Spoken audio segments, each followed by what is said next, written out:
These are the Roman Empire seals. King of Holland, eagles, laurels, that symbol,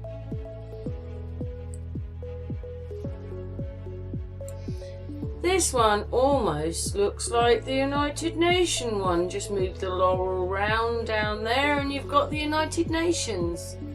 And the thing that sticks out the most, not only the land, is the laurel. Just look at the laurel. Yes, and this one looks a bit more like the 1940s with Hitler.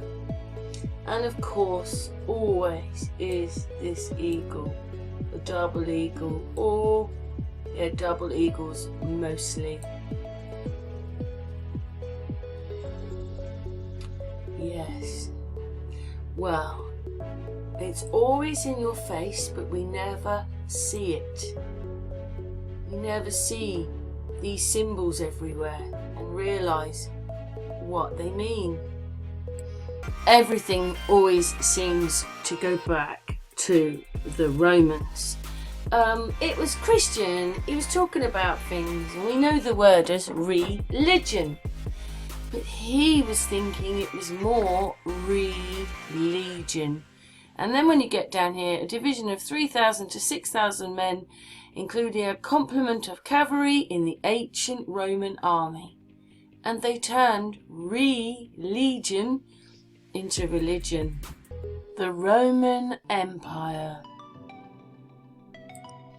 We do go on about the Roman Empire, but look at this. This is a list of people leaving the United Kingdom and there's still countries still attached. So it just shows you how big the English Empire was.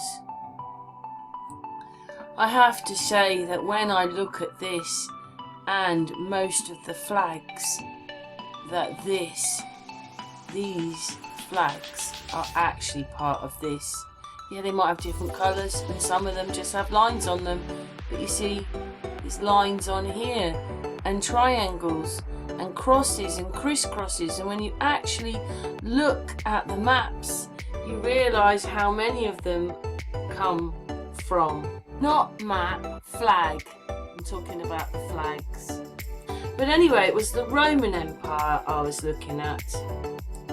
Or are they the same thing, just disguised in history? Because, you know, I put a video out a few months ago. The person was talking about there are two King Arthurs, but in history they only really mention one, but there was two, and their lives have been put together. He was talking about how mangled history was. So, you know, oh, that's right. He was saying that supposedly the first person that was crucified was England, and that religion started in England and went to Rome. So that means that in England, wherever it is Jerusalem. The real Jerusalem is here in the UK. And that might be why the UK runs everything. Because it's in the middle. I don't even know why this place was picked, but you know, on top of that Roman Empire seems to be this English Empire, much bigger, but you can't match it all in. It's just so difficult to work out histories. If you tried to do the War of the Roses, the amount of different answers there are for that, and really in our history don't explain that a king went out, another king came in, then the one before came back, then the one before that came back. So they were going out and coming back and going out and coming back, 2 or 3 kings.